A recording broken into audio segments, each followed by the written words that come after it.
So hello and welcome back students to AI education and study with Anas sir. So आज की इस class के अंदर हम स्टार्ट करते हैं अपनी क्लास 12 पॉलिटिकल साइंस लोकतंत्र व्यवस्था का संकट चैप्टर नंबर 6 पार्ट 2। सो आज की इस क्लास के अंदर हम समझने वाले हैं आपातकाल की घोषणा के बारे में, आपातकाल के परिणामों के बारे में और आपातकाल से हमें क्या क्या सबक सीखने को मिले इसके बारे में। तो इस चैप्टर में इन टॉपिक्स के अलावा जितने और हमने टॉपिक्स कवर अप किए हैं वो पार्ट 1 के अंदर कवर अप किए हैं। अगर आप बच्चों ने वो क्लास नहीं देखी तो इस क्लास के आई बटन में वो क्लास लगी हुई है, अदरवाइज डिस्क्रिप्शन बॉक्स में प्लेलिस्ट का लिंक भी अवेलेबल है, आप डायरेक्टली जाके वहां से और भी चैप्टर्स को स्टडी कर सकते हैं। सो स्टार्ट करते हैं अपनी क्लास को और समझते हैं सभी इंपॉर्टेंट टॉपिक्स एंड पॉइंट्स को एक brief best and short explanation के साथ। So let's start.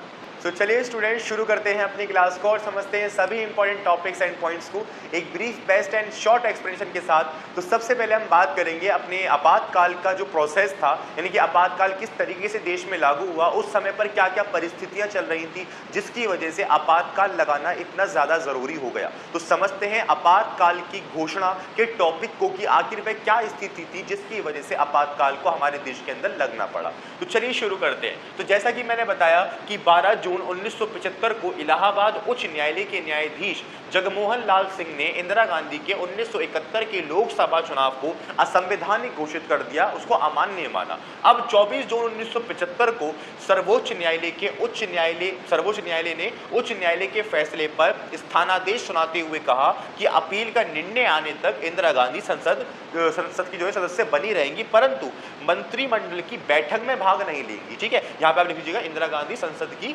सदस्य बनी रहेंगी। मैंने लिख नहीं पाया, संसद की सदस्य बनी रहेंगी परंतु मंत्रिमंडल की बैठक में भाग नहीं लेंगी। अब यह ऐसा इसलिए हुआ था क्योंकि यहाँ पे इंदिरा गांधी के असंवैधानिक चुनाव जीतने के फैसला जो सुनाया था वो सुनाया था उच्च न्यायालय, और 24 जून 1975 को सर्वोच्च न्यायालय का फैसला आया उच्च न्यायालय की स्थानादेश सुनाते हुए कि कहा कि भाई अगला निर्णय आने तक इंदिरा गांधी जो है वो संसद की सदस्य बनी रहेंगी परंतु वो मंत्रिमंडल की बैठकों में भाग नहीं लेगी। ठीक है जी, इतनी बात खत्म हो गई। 25 जून 1975 को जेपी के नेतृत्व में इंदिरा गांधी के इस्तीफा की मांग की और दिल्ली के रामलीला मैदान में राष्ट्रीय व्यापी आंदोलन शुरू कर दिया और इसकी घोषणा की। जेपी ने यह भी कहा कि सेना, पुलिस और सरकारी कर्मचारियों से आग्रह किया कि वे सरकार के अनैतिक व असंवैधानिक आदेशों का पालन ना करें। अब जब देश के अंदर इतनी सिचुएशन खराब हो गई, इसका मतलब क्या है कि पहला उच्च न्यायालय इंदिरा गांधी के खिलाफ चला गया। उन्होंने कहा कि भाई जो इंदिरा गांधी ने 1971 का चुनाव जीता है वो पूरी तरीके से असंवैधानिक है। इसके बाद सर्वोच्च न्यायालय आ गया। सर्वोच्च न्यायालय ने फैसला सुनाया कि अगली सुनवाई आने तक जो है वो इंदिरा गांधी अपने पद पर और संसद की सदस्य जो है वो बनी रहेंगी परंतु मंत्रिमंडल की बैठकों में भाग नहीं लेंगी। इसी बीच जेपी के नेतृत्व के अंदर एक आंदोलन शुरू हो गया। अब उस आंदोलन के अंदर क्या था, इंदिरा गांधी के इस्तीफे की मांग की जा रही थी और राष्ट्रीय व्यापी आंदोलन की मांग की रही थी। जेपी जो है वो जगह जगह पर समझा रहे थे सेना को, पुलिस को और हमारे सरकारी कर्मचारियों को कि वे संविधान सरकार के जो है वो अनैतिक और असंवैधानिक निर्देशों का और आदेशों का पालन ना करें, ये समझा रहे थे। अब जब इतनी सिचुएशन खराब हो गई देश की, यानी कि हर एक टॉपिक से इंदिरा गांधी घिर गई, तो उन्होंने 25 जून 1975 की मध्य रात्रि में प्रधानमंत्री के अनुच्छेद 352 का उपयोग करके, 352 का उपयोग मतलब यहाँ पर आंतरिक अशांति का उपयोग करके कि देश के अंदर आंतरिक अशांति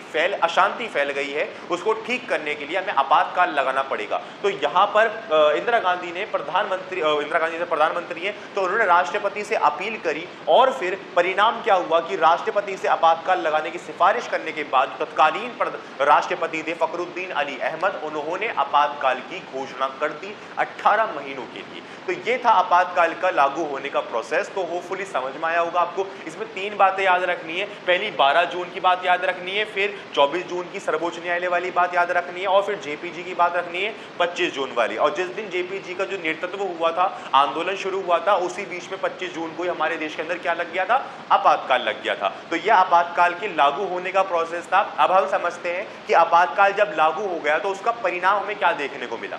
तो चलिए स्टूडेंट्स, अब हम बात करते हैं आपातकाल के परिणामों के बारे में कि जब आपातकाल लागू हो गया हमारे भारत के अंदर तो उसमें हमें क्या परिणाम देखने को मिले और किस तरीके से उसने कार्य किया। तो देखिए, सबसे पहले हम बात करते हैं कि जब सरकार ने प्रेस की स्वतंत्रता पर रोक लगा दी गई, समाचार को ये आदेश दिया कि वे सरकार की अनुमति के बिना कुछ भी प्रकाशित नहीं कर सकते।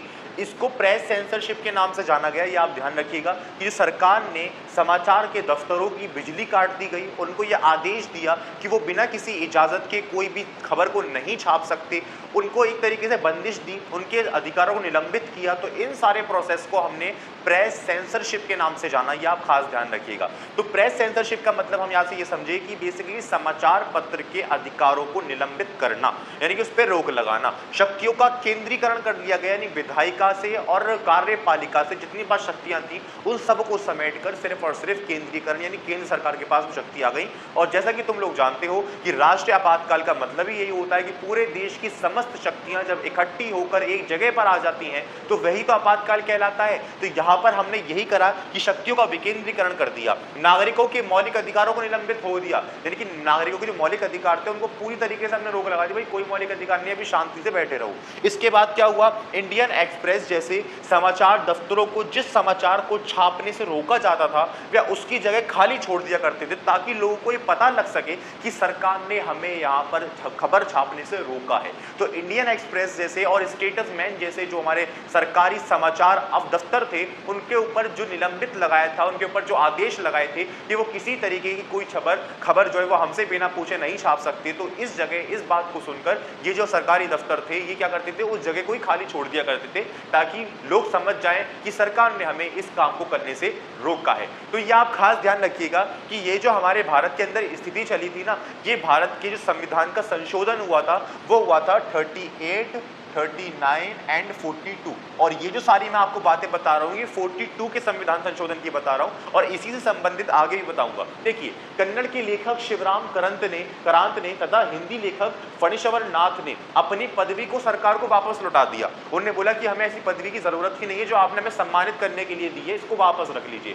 बड़ी संख्याओं में विपक्षी दल के नेताओं को निवारक नजरबंदी के तहत गिरफ्तार कर लिया गया कि ये देश के अंदर अशांति फैला रहे थे। सरकार ने राष्ट्रीय स्वयंसेवक संघ यानी कि आरएसएस संगठन को और जमाते इस्लामी पर प्रतिबंध लगा दिया गया और विधायक कार्यकाल को 5 साल से बढ़ाकर 6 साल कर दिया गया था। और साथ ही साथ जो संविधान का ये 42वां संशोधन हुआ था, इसमें पहला काम ये हुआ था कि कार्यकाल को यानी विधायक के कार्यकाल को 5 साल से बढ़ाकर 6 साल कर दिया गया और प्रधानमंत्री, राष्ट्रपति, उपराष्ट्रपति के पद को अदालत के अंदर किसी तरीके से कोई चुनौती नहीं दी जा सकती, ये भी इसके अंदर आश्वासन आया था। तो ये 42वां संविधान संशोधन था। अब हम ये सीखते हैं कि हमने ये जान लिया भाई आपातकाल किस तरीके से लागू हुआ, क्या क्या आदेश आए। पहले हमारे पास सर्वोच्च उच्च न्यायालय का आदेश आया जगमोहन लाल सिंह द्वारा, जिन्होंने इस 1971 के चुनाव को मानने से ही मना कर दिया। उसके बाद सर्वोच्च न्यायालय का आदेश आया कि बोला हम भी इस बात से सहमति रखते हैं, परंतु अगले आदेश के आने तक इंदिरा गांधी को सदन का सदस्य बनाए रखते हैं, परंतु ये मंत्रिमंडल की बैठकों में भाग नहीं लेंगी।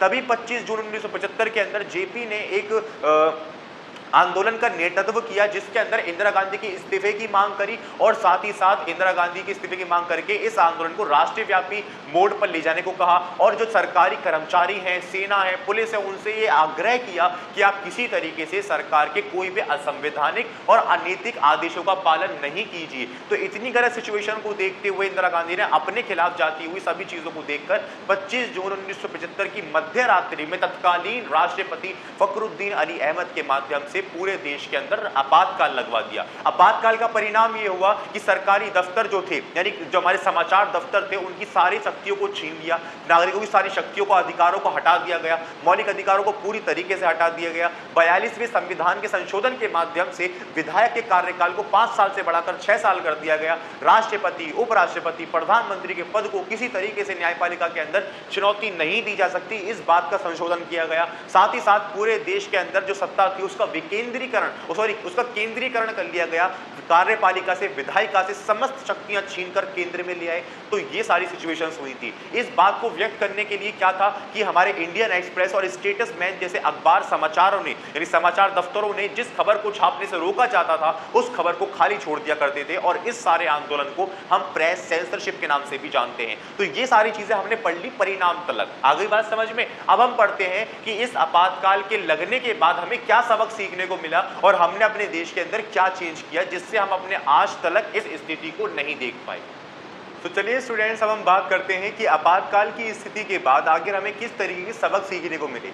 तो पहला हमने ये सबक सीखा कि अपने लोकतंत्र को हमने और भी मजबूत किया और होते हुए भी देखा, क्योंकि हमारे देश की सरकार यानी कि विपक्षी दल और हमारे देश की जनता और समाचार ये जान गए थे कि आखिर किस तरीके से सरकार ने अपना अस्तित्व जानबूझकर पूरे देश के ऊपर बिछाया। तो इसके माध्यम से हमने अपने लोकतंत्र को और भी ज़्यादा मजबूत किया और इस तरीके से प्रावधान लाए अपने संविधान को संशोधन कर जिसके माध्यम से आने वाले समय में कोई ऐसी स्थिति उत्पन्न ही नहीं कर सकता। तो यहां से पहला पॉइंट क्या है, भारत में लोकतंत्र मजबूत हुआ। आपातकाल की समाप्ति के बाद अदालतों ने व्यक्ति के नागरिक अधिकारों की रक्षा में सक्रिय भूमिका निभाई तथा अधिकारों की रक्षा के लिए कई संगठन अस्तित्व में भी आ गए। इसका मतलब यह है कि जो नागरिकों के मौलिक अधिकार हुआ करते थे उनको कानूनी अधिकार के अंदर कन्वर्ट कर दिया गया था इन द टाइम ऑफ आपातकाल। तो ये सब चीजें रोकी गई, अदालतों ने सक्रिय भूमिका निभाई और साथ ही साथ अदालत के माध्यम से या कह लीजिए किसी और चीज की यानी कि अपने आम नागरिकों के माध्यम से भी कई सारे संगठन अस्तित्व में आए ताकि ऐसी स्थिति दोबारा उत्पन्न ना हो सके कि नागरिकों के अधिकारों को छीना ना जा सके किसी भी सरकार के माध्यम से, चाहे वो केंद्र में हो चाहे वो कहीं भी हो, चाहे वो राज्य में ही ना हो। तो जो हमने जाना कि विवादास्पद जो हमारे संशोधन थे भारत के अंदर संविधान में वो 38, 39 एंड 42 यानी 38, 39 और 42वां संविधान संशोधन था जो लड़ाई का कारण बना था। उसमें सबसे मस्त आता है 42वां संविधान संशोधन। तो 38, 39 एंड 42 के संशोधन में जितनी भी चीजें बिगाड़ी थी यानी कि विधायक के कार्यकाल को 5 साल से बढ़ाकर 6 साल कर दिया गया था, राष्ट्रपति, उपराष्ट्रपति, प्रधानमंत्री खिलाफ अदालत में कोई भी चुनौती नहीं दे सकता था। इस जैसे गलत प्रावधानों को बदलकर संविधान के 43वें और 44वें संविधान संशोधन को कर ये सारी चीजें निरस्त कर दी गई थी, ये आप ध्यान रखिएगा। तो 43वां और 44वें संविधान संशोधन के माध्यम से 1978 के द्वारा संविधान के आपातकालीन प्रावधानों में संशोधन किए गए थे, जैसे कि आंतरिक अशांति के शब्द स्थान पर सशस्त्र विद्रोह शब्द जोड़ा गया था और साथ ही आपातकाल घोषणा की सलाह मंत्री परिषद राष्ट्रपति को लिखित रूप में देंगे, मौखिक रूप से मान्य नहीं माना जाएगा। जैसे कि हमने देखा कि प्रधानमंत्री ने 25 जून 1975 को जब अपनी स्थिति को बिगड़ते हुए देखा तो उन्होंने उसी मध्य रात्रि को फखरुद्दीन अली अहमद के माध्यम से पूरे देश के अंदर क्या नाम था, पूरे देश के अंदर आपातकाल लगा दिया, राष्ट्रीय आपातकाल लगा दिया गया। तो यहां से हमने क्या जाना कि ऐसी सिचुएशन आने से पहले लिखित रूप में दस्तावेज चाहिए भैया राष्ट्रपति को अब, ठीक है, अगर ऐसा होता है तो। दूसरा क्या किया, अनुच्छेद 20 और 21 में दिए गए स्वतंत्रता संबंधी मौलिक अधिकारों को निलंबित नहीं किया जा सकता, यानी कि देश के अंदर किसी भी प्रकार की सिचुएशन आ जाए, आप देश के अंदर जो मौलिक अधिकार गिवन है उनको किसी तरीके से आप खत्म नहीं कर सकते, वो नागरिकों को मिलेंगे ही और आप उसको निलंबित नहीं कर सकते, ये खास ध्यान रखिएगा। फिर न्यायपालिका को और भी ज्यादा मजबूती प्रदान की गई ताकि वो किसी भी सरकार के माध्यम से ना दब सके।